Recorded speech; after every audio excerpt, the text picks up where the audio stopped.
Foi um amém tão fraquinho, Jesus amado. Vocês estão com muito sono aqui, que está cansado. Amém?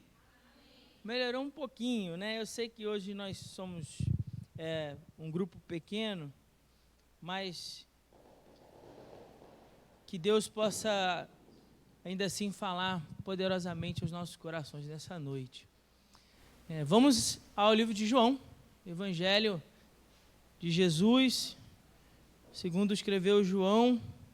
Hoje nós estaremos finalizando esse capítulo tão especial, né? Eu não sei vocês, mas eu tenho sido muito abençoado nessa série de palavras.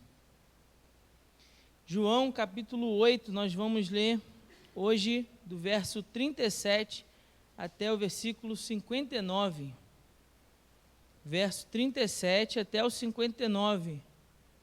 Nós vamos meditar sobre o tema o Filho de Deus e os filhos do diabo. Será o tema da nossa meditação nessa noite, o Filho de Deus e os filhos do diabo. A partir do verso 37, diz assim a palavra do Senhor: Bem sei que sois descendências de Abraão, contudo procurais matar-me, porque a minha palavra não encontra lugar em vós. Eu falo do que vi diante de meu pai, e vós fazeis o que também ouvistes de vosso pai. E eles responderam: Nosso pai é Abraão. Mas Jesus lhes disse: Se fosseis filhos de Abraão, estariais fazendo as obras de Abraão. Mas agora procurais matar-me, a mim, que vos falei a verdade que ouvi de Deus. Mas Abraão não fez isso. Vós fazeis as obras de vosso pai. E eles reagiram: Não somos filhos de prostituição, temos um pai que é Deus. Jesus respondeu: Se Deus fosse o vosso pai, vós me amaríeis, pois saí de Deus e dele procedo. Não vim por mim mesmo, mas ele me enviou. Porque não compreendeis a minha mensagem? É porque não suportais a minha palavra. O vosso pai é o diabo, e quereis satisfazer-lhes os desejos. Ele foi homicida desde o princípio, e não se firmou na verdade, pois nele não há verdade. Quando ele mente, fala do que lhe é próprio, pois é mentiroso e pai da mentira. Porque eu digo a verdade, mas porque eu digo a verdade, não me credes. Quem dentre vós me acusa de pecado? Se digo a verdade, por que não credes em mim? Quem é de Deus ouve as suas palavras. Por isso, vós não as ouvis, porque não sois de Deus. Os judeus responderam: Acaso não temos razão quando dizemos que és samaritano e tens demônio? Jesus respondeu: Eu não tenho demônio, pelo contrário, honro meu Pai, e vós me desonrais. Eu não busco glória para mim mesmo. Há quem a busque, e é ele quem julga. Em verdade vos digo, que se alguém obedecer a minha palavra, nunca verá a morte. E os judeus lhe disseram: Agora sabemos que tens demônio. Abraão morreu, e também os profetas. E tu dizes: Se alguém obedecer a minha palavra, nunca provará a morte? Acaso tu és maior que nosso pai Abraão, que morreu? Também os profetas morreram. Quem tu pensas que és? Jesus respondeu: Se eu glorificar a mim mesmo, a minha glória não tem valor. Quem me glorifica é meu Pai, do qual dizeis ser vosso Deus. Vós não o conheceis, mas eu o conheço. Se eu dissesse que não o conheço, seria mentiroso como vós. Mas eu o conheço e obedeço a sua palavra. Abraão, vosso pai, regozijou-se por ver o meu dia. Ele o viu e alegrou-se. Então os judeus lhe perguntaram: Ainda não tens 50 anos e viste Abraão?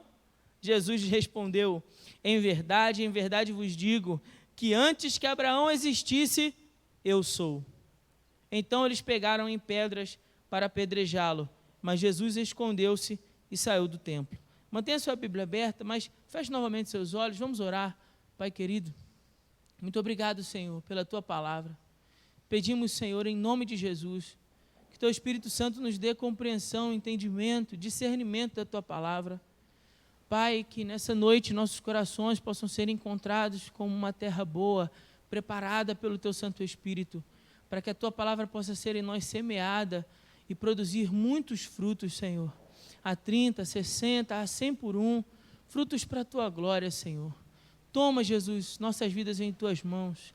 Fala, Senhor, conosco nessa noite. Oramos assim no nome santo de Jesus. Amém. Os irmãos podem se assentar.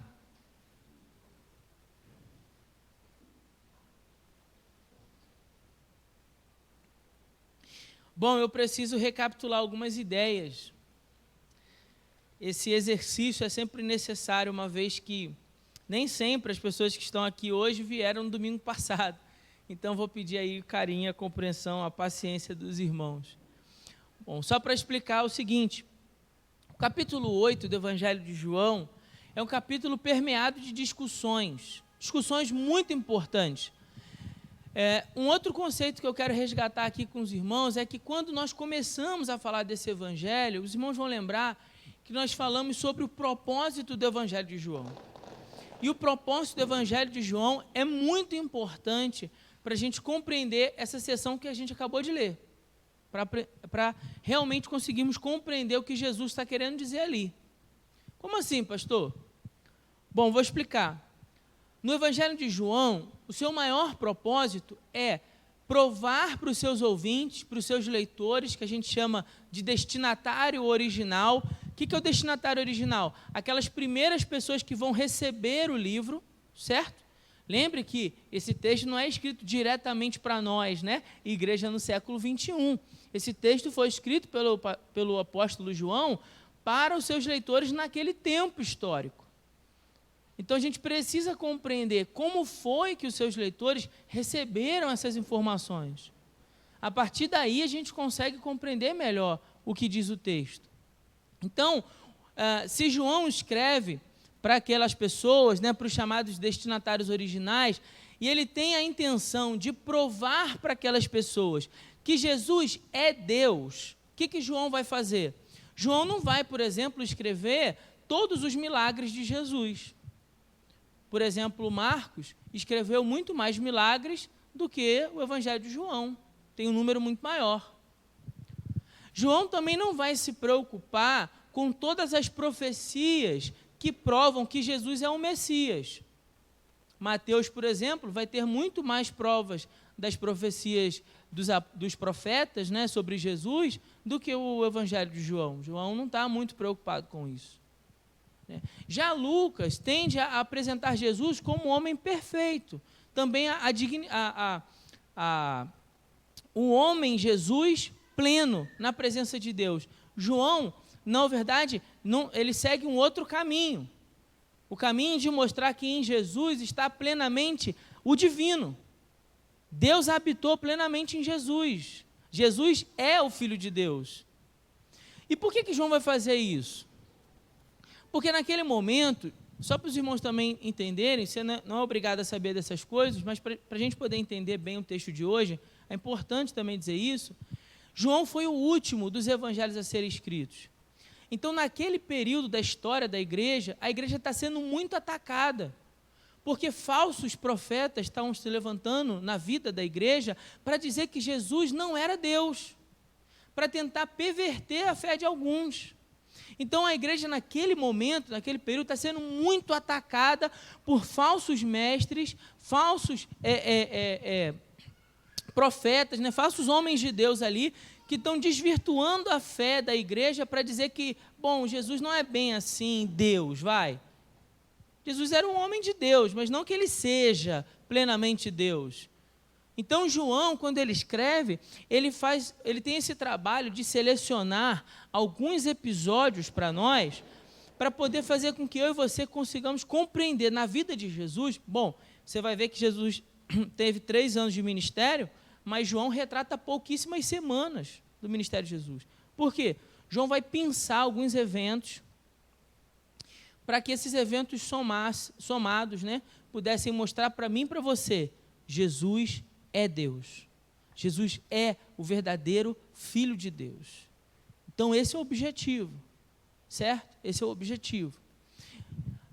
é importante eu explicar isso, porque toda a discussão que a gente foi vendo ao longo do capítulo 8, ela termina nesse ponto. Ela termina justamente tropeçando, digamos assim, né, esbarrando no conflito principal do Evangelho. Qual o conflito principal do Evangelho?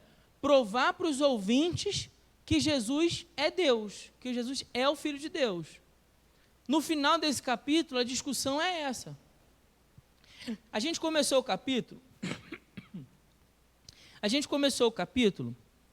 lá no verso 1 até o 11, com o episódio da mulher pega em adultério. Lá naquele capítulo, o que nós vimos? Vimos o conflito entre a graça e a lei. Aqueles que achavam que podiam, né, julgar os outros, se fazer maior do que os outros, revelando a maldade dos seus corações, mas naquele mesmo momento estava sendo manifesta a bondade, a misericórdia no coração de Jesus, que oferece para aquela mulher uma segunda oportunidade. Então ali ficou muito claro esse conflito entre a graça de Jesus e a lei. Depois nós vimos o conflito entre luz e trevas. Ou nós andamos na luz que está em Cristo, que aparece no verso 12, e temos uma vida, e temos com isso a vida eterna, ou nós andamos em trevas nos nossos pecados e experimentamos a morte eterna. Então nós vimos esse conflito entre luz e trevas do 12 ao 20. Depois o conflito passou a ser vida e morte, do 21 até o 30. A salvação é uma questão de vida e morte. Ou rejeitamos o Salvador e com isso já estamos mortos em nossos delitos e pecados, ou nós cremos na sua palavra e com isso nós encontramos o perdão dos pecados e a salvação eterna. Depois o capítulo continua e o conflito passou a ser escravidão ou liberdade, do verso 31 até o 36.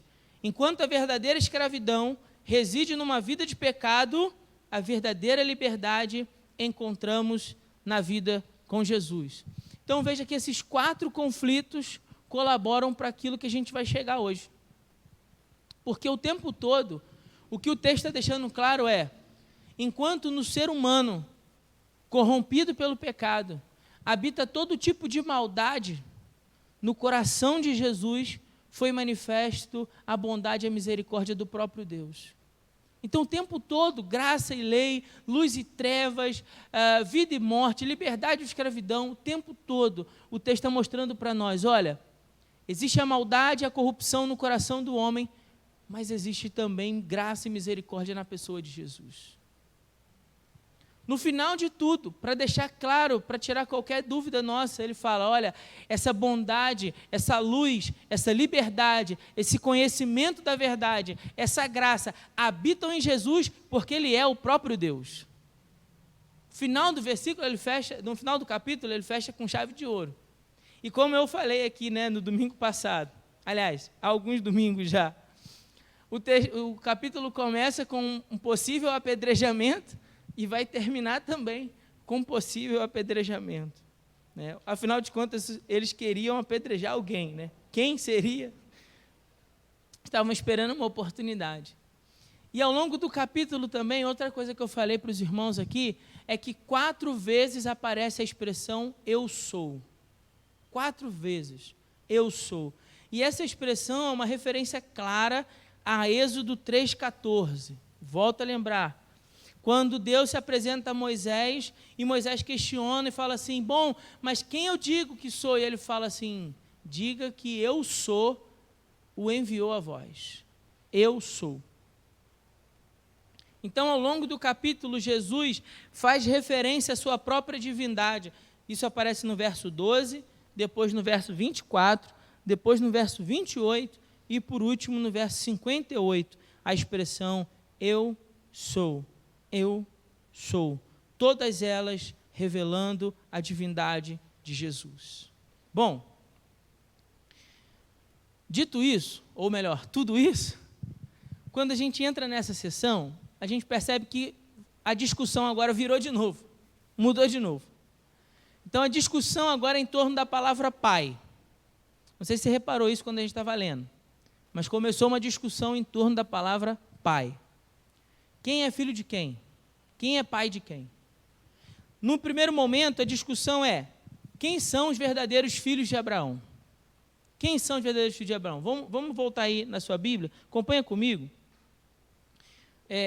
para você poder entender melhor o raciocínio. Verso 37 até o verso 40, nós vemos essa discussão. Quem são os verdadeiros filhos de Abraão? Na verdade, a pessoa de Abraão vai ser mencionada várias vezes, né, nesse texto. Mas ele vai dizer assim, bem sabeis que sois descendentes de Abraão. Perceba aí a palavra. Bem sabeis que sois o quê? Só para ver se vocês estão prestando atenção. Sois o quê? Descendentes de Abraão. Ok. Contudo, procurais matar-me, porque a minha palavra não encontra lugar em vós. Eu falo do que vi diante de meu pai, e vós fazeis o que também ouviste de vosso pai. Eu tenho um pai, vocês também têm um. Só que o meu pai é um e o de vocês é outro. E eles responderam: nosso pai é Abraão. Mas Jesus lhes disse: se fosses filhos de... Se fosses o quê? Filhos de Abraão, estarias fazendo as obras de Abraão. Vamos entender isso aqui. Primeiro, Jesus falou assim, bem sabeis que vocês são o quê? Descendência de Abraão. E agora ele fala assim, se vocês fossem filhos de Abraão... Bom, peraí, Jesus, afinal de contas, eles são ou não são filhos? Deu para perceber? Que está dizendo, bem saber que vocês são descendência. Depois ele fala assim, se vocês fossem filhos, então há uma distinção aqui. Jesus está fazendo uma distinção aqui. Uma coisa para Jesus é ser descendente de Abraão, em uma questão genética, corpo, fisicamente. Vocês são descendentes de Abraão fisicamente, são filhos de Abraão fisicamente. Só que outra coisa para Jesus é dizer que vocês são filhos de Abraão. Há uma distinção. Por que isso? Vamos para Gálatas capítulo 3. Gálatas capítulo 3. Nós vamos ler a partir do verso 6. Gálatas 3, a partir do verso 6.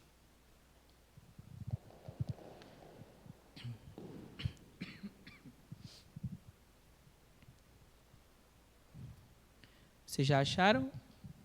Gálatas 3, a partir do 6. Diz assim: assim foi com Abraão, que creu em Deus, e isso lhe foi atribuído como justiça.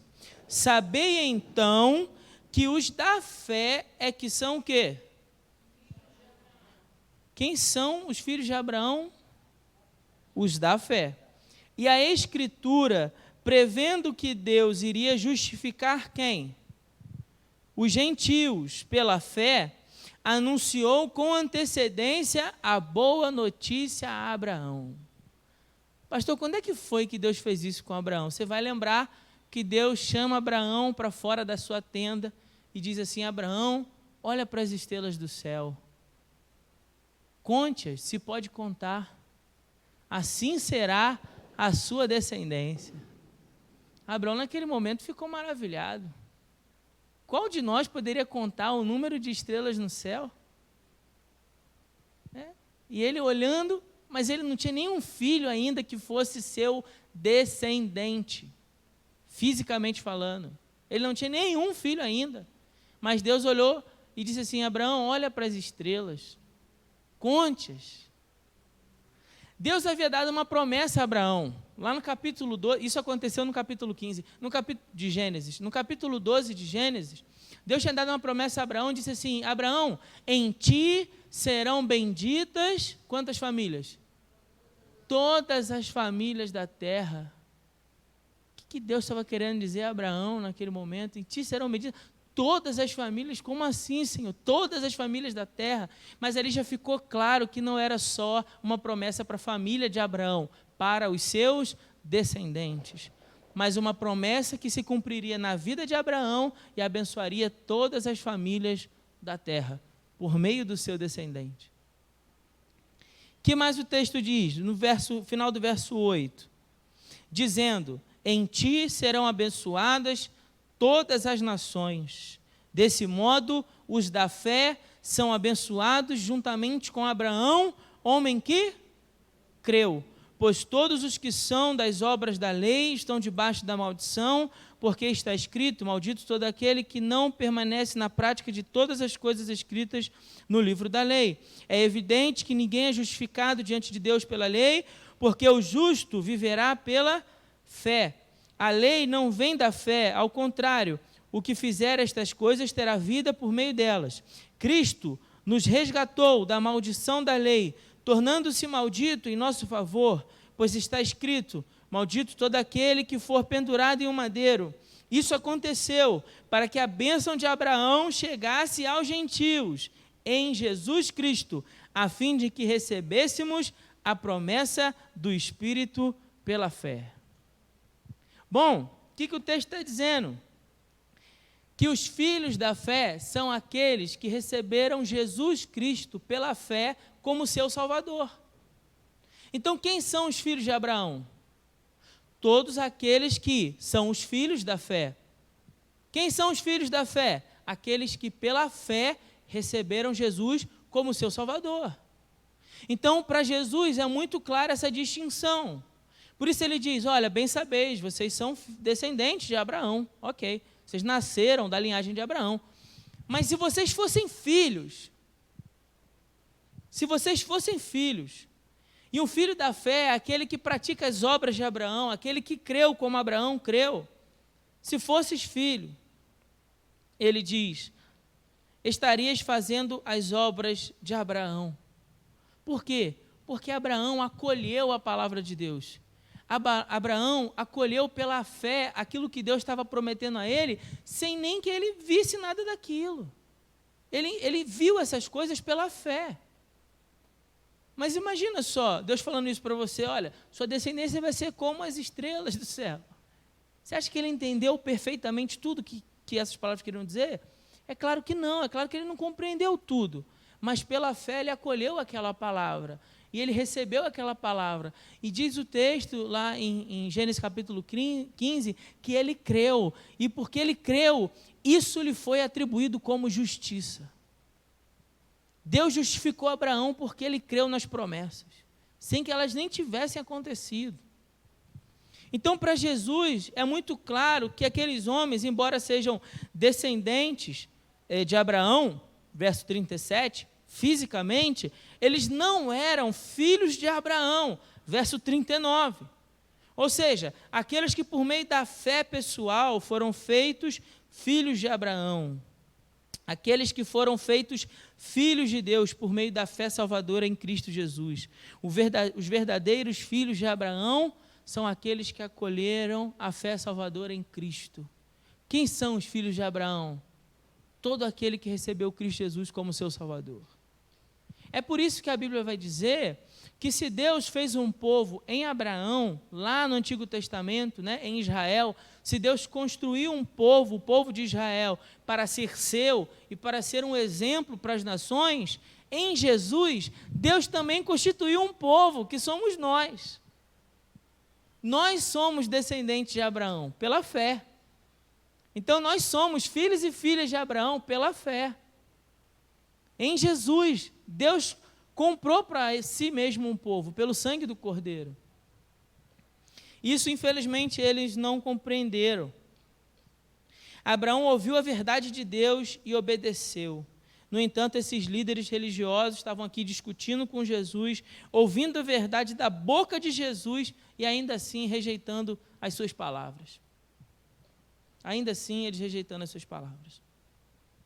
A lição para nós é a seguinte: não basta apenas ser filho de alguém, seja esse alguém quem for, mesmo que seja filho de crente, não é suficiente ser filho de crente.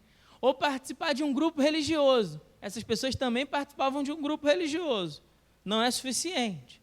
Você só se tornará de fato e de verdade um verdadeiro filho de Abraão quando você abrir o seu coração para a verdade do Evangelho. É aí que uma pessoa se torna verdadeiramente filho de Abraão. Pela fé em Jesus. Essa pessoa, porque acolhe a palavra de Jesus, passa a possuir então a fé salvadora, que justifica ela pela fé, e ela é salva. Assim o homem pode ser salvo. Mas o texto continua, porque a discussão agora se agrava. Se eles não gostaram de ouvir esse negócio, depois piora ainda mais. A discussão não melhora em momento nenhum, ela só piora. E ela acentua mais, porque agora Jesus é categórico a dizer: vocês são filhos do diabo. Lá no verso 41, acompanha comigo aí, por favor, na sua Bíblia. O texto diz assim: vós fazeis as obras de vosso pai. E eles reagiram. Veja que eles reagiram. Não somos filhos de prostituição. Temos um pai que é Deus. Jesus respondeu: se Deus fosse vosso pai, ó que a discussão mudou. Agora não é mais Abraão, agora tem a ver com Deus. Quem é ou não é filho de Deus? E Jesus fala: se Deus fosse vosso pai, vós me amaríeis, pois saí de Deus e dele procedo. Não vim por mim mesmo, mas ele me enviou. Olha que interessante, irmãos. Ele fala assim: olha, se vocês fossem filhos de Abraão, vocês estariam fazendo as obras de Abraão. O que isso significa? Vocês estariam ouvindo as palavras de Deus e acolhendo as palavras de Deus pela fé. Aí depois ele vai dizer: se vocês fossem de Deus, vocês estariam me amando. Vocês me amariam. Vocês me amariam. Pois eu saí de Deus e dele procedo. Eu não vim por mim mesmo, mas ele me enviou. Porque não compreendeis a minha mensagem? O que vocês não me entendem? Porque não suportais ouvir a minha palavra. O vosso pai é o diabo. Agora Jesus, então, ataca eles. E quereis satisfazer os desejos. Ele foi homicida desde o princípio. Olha aqui, irmãos, preste atenção que nesse momento que Jesus fala, ele foi homicida desde o princípio, ninguém ainda falou em pegar a pedra para apedrejar Jesus. Isso aconteceu lá no final. Eu já disse isso aqui para você, mas isso acontece lá no final. Mas no verso 44, Jesus já está olhando para eles e dizendo assim: vocês são filhos do diabo, porque vocês são homicidas como ele foi desde o princípio. Sabe o que o texto está mostrando para nós? Que Jesus está olhando para eles, mas Jesus não enxerga só a aparência deles, Jesus enxerga o coração. Jesus olha para eles e vê o profundo do coração. E já está vendo neles a raiva, o sentimento, a vontade de matar ele, porque ele estava dizendo essas coisas. Ele foi homicida desde o princípio e não se formou na verdade, pois nele não há verdade. Quando ele mente, fala do que lhe é próprio, pois é mentiroso e pai da mentira. Mas porque eu digo a verdade, não me credes. Vocês preferem aceitar a doce mentira do diabo do que acolher a dura verdade de Jesus. É que Jesus está falando para ele: quem dentre vós me acusa de pecado? Se digo a verdade, por que não credes em mim? Quem é de Deus, e aqui novamente ele diz, ouve as suas palavras, por isso vós não as ouvis, porque não sois de Deus. Bom, o que nós estamos vendo nesse fragmento do texto é que a discussão agora ficou mais séria, mais profunda. Se a discussão era quem era ou não era filho de Abraão, agora a discussão é quem é ou não é filho de Deus, quem é ou não é filho do diabo. E algumas características Jesus vai colocar sobre os filhos de Deus e sobre os filhos do diabo. Por quê? Por causa de um princípio. O filho, ele herda a natureza do seu pai. Sim ou não? Não é assim? O filho herda a natureza de seu pai. Então, se Deus é nosso pai, possuímos a sua natureza divina. Vou repetir. Se Deus é nosso pai, e vocês concordaram com a minha afirmação de que todo filho herda a natureza de seu pai, se Deus é vosso pai, nós temos a natureza divina. Agora, se o diabo é o nosso pai, então possuímos a sua natureza perversa. É isso que a discussão agora enfatiza. se vocês fossem de Deus, a natureza de vocês espelharia isso. Então vocês me amariam, vocês fariam as mesmas obras de Abraão, vocês creriam pela fé, vocês ouviriam as palavras de Deus e escutariam essas palavras, vocês iriam discernir a voz de Deus, mas não é isso que Jesus fala. Não é isso que o texto deixa claro. O texto deixa claro que aqueles homens possuem uma natureza perversa, que de fato eles são filhos, mas é do diabo. Então o texto vai dizer para nós que aqueles homens queriam matar Jesus, tinham a natureza homicida, a gente viu isso no verso 40. Eles rejeitaram a verdade de Jesus, não crendo na sua palavra. Nós vimos isso no verso 45. Não amaram a Cristo, mas o odiaram. Nós vimos isso no verso 42. Não suportaram ouvir a mensagem de Jesus. Nós acabamos de ver isso no verso 43. Preferiram as mentiras de uma falsa justificação, eu vou explicar isso aqui, do que a verdade de Cristo, que poderia libertá-los. O que eu quero dizer com isso aqui? Vou repetir. Aqueles homens preferiram as mentiras de uma falsa justificação do que a verdade de Cristo. Como assim? A falsa justificação era a seguinte: se nós cumprimos a lei e temos Abraão como nosso pai, nós estamos garantidos. A gente vai para o céu. Porque temos um pai que é Abraão e somos zelosos pela lei de Moisés. Então aqueles homens acreditavam em uma mentira que o diabo tinha contado para eles. Que alguém pode ir para o céu simplesmente porque, em outras palavras, é filho de alguém e porque cumpre determinadas normas. Mas ninguém pode ir ao céu se não for por meio de Jesus. Aqueles homens acreditavam nessa falsa justificação. Então eles se agarravam a isso. Assim, nós fomos circuncidados ao 8º dia, somos descendentes de Abraão, cumprimos a lei, nossa passagem, o nosso bilhete, né, vamos dizer assim, o bilhete está garantido, eu vou para o céu. Jesus está dizendo, não, vocês estão enganados. Vocês estão completamente enganados. Não basta só ser descendente, tem que ser filho de Abraão. Não basta só cumprir uma série de normas, vocês precisam crer e fazer as obras de Abraão. As atitudes em relação a Jesus identificavam aqueles homens como filhos do diabo. Mas e a minha e a sua atitude, irmão? Será que nós temos espelhado a natureza de Deus? Nas nossas palavras, no nosso procedimento, na maneira como nós convivemos com as pessoas, nós temos manifestado que a nossa natureza é que nós somos de fato filhos de Deus? Nós não devemos nos justificar por meio de pressupostos vazios, como ser filho de uma determinada pessoa, porque meu pai era crente, minha mãe era crente, minha mãe viveu me levando para a igreja, eu cresci vendo meu pai me levar para a igreja, né? Então por isso eu vou para o céu. Porque minha mãe era uma mulher de fé, meu pai era um homem de fé, então por isso eu vou para o céu. Isso é um pressuposto vazio. Isso não te dá um bilhete premiado para você entrar no céu, por conta que seu pai era um homem de fé, ou sua mãe era uma mulher de fé. Ou então, em um pressuposto também vazio de achar que porque nós cumprimos determinadas normas religiosas, então isso nos justifica diante de Deus. Afinal de contas, eu venho para a igreja. Então por isso eu vou para o céu. Eu dou o dízimo. Eu participo da igreja. Então eu já fui batizado nas águas. Então isso me dá um bilhete premiado. Não, isso também não te dá um bilhete premiado. É necessário que você nasça de novo. Não é apenas fazer parte de uma igreja ou de uma religião, ainda que ela seja dita cristã. Isso também é um pressuposto vazio. Não é porque eu faço parte de um grupo religioso.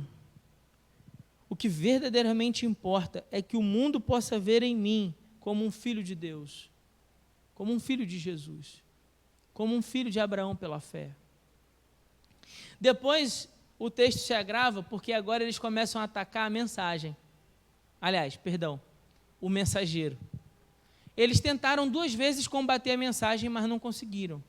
Então agora a discussão é, e você? Quem és tu? lá no verso no verso 53. Verso 53, já estou caminhando para o final. Verso 53, ele diz assim: acaso tu és maior do que o nosso pai Abraão, que morreu? Também os profetas morreram. Quem tu pensas que és? Sabe o que eles estão fazendo aqui? Como eles não conseguiram desfazer os argumentos de Jesus, eles agora estão tentando atacar Jesus. Como se atacando Jesus, eles pudessem tirar o poder da mensagem.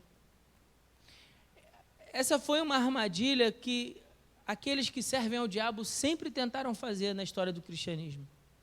Sempre. Os filhos do diabo sempre tentaram fazer. Primeiro eles começam atacando Jesus, lá no verso 48, falando assim: acaso nós não temos razão quando dizemos que você é samaritano e tens demônio? Aqui são duas ofensas. Dizer que um judeu era samaritano era uma tentativa de ofendê-lo e de chamá-lo de herege, nas entrelinhas. E dizer que Jesus tem demônio, não preciso nem explicar, né? Fica claro que é uma ofensa. Então começam a atacar. Você é um samaritano, tem demônio, insulto atrás de insulto. Enquanto eles insultavam, Jesus continuava honrado e honrando seu Pai. Enquanto eles buscavam a própria glória, Jesus continuava buscando glorificar o Pai. E ao longo de toda a história do cristianismo foi assim. Nós podemos perceber a conduta daqueles que são filhos do diabo. Quando não podem combater a mensagem do Evangelho, eles então buscam matar e atacar os mensageiros. Sempre foi assim, meus irmãos. 2000 anos de história se passaram e sempre será assim até o dia que Jesus voltar.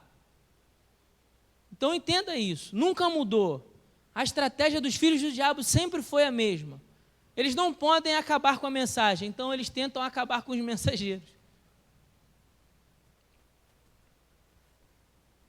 A história é prova disso. Mataram nossos irmãos, jogaram nas prisões, apedrejaram, perseguiram, espancaram, crucificaram, queimaram, jogaram para as bestas feras, tentando matar todos os mensageiros de Deus. Mas a mensagem continua a crescer. A mensagem continua a avançar. O Evangelho continua a prosperar. Matam os mensageiros, mas o Evangelho continua crescendo. Porque mesmo que eles tentem conter os mensageiros, eles não podem conter o poder da mensagem. Eles não podem.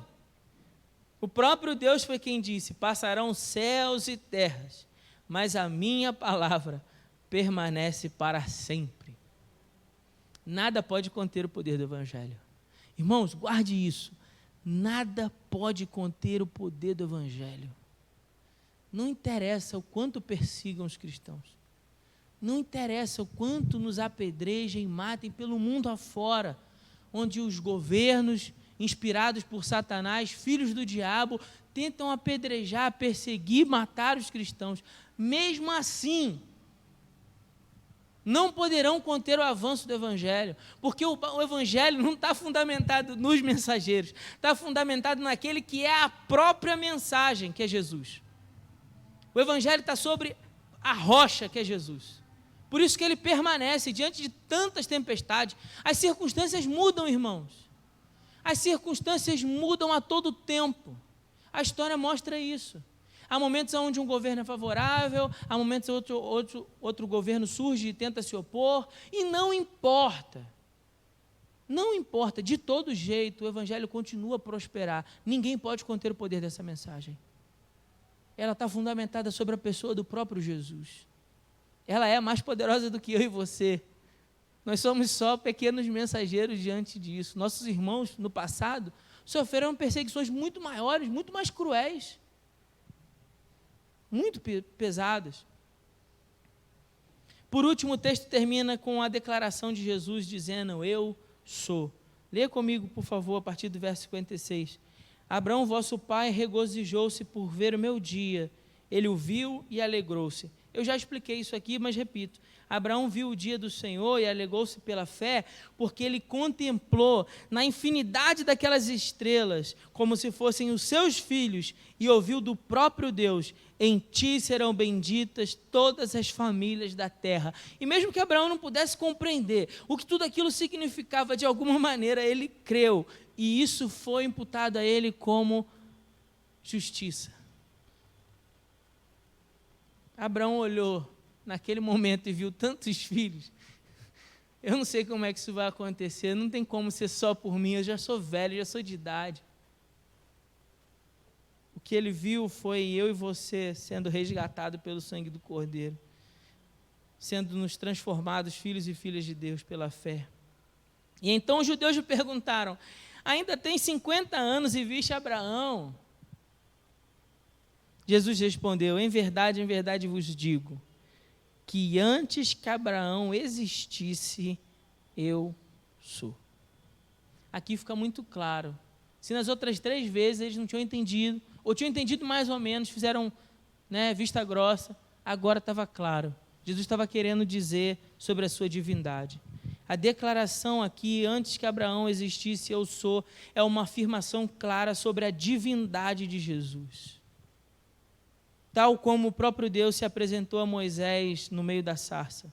Jesus é Deus, Ele é o Verbo encarnado. Eles então partem para pegar pedras e apedrejá-lo por um suposto crime de blasfêmia. Se você não entende isso, por que estão tentando apedrejar ele, pastor? Porque em Levítico 24:16 fala sobre o crime de blasfêmia, onde a pessoa tem que ser morta por apedrejamento. Eles acham que Jesus está cometendo esse crime, então correm para pegar pedras para tentar apedrejar, mas Deus o livra.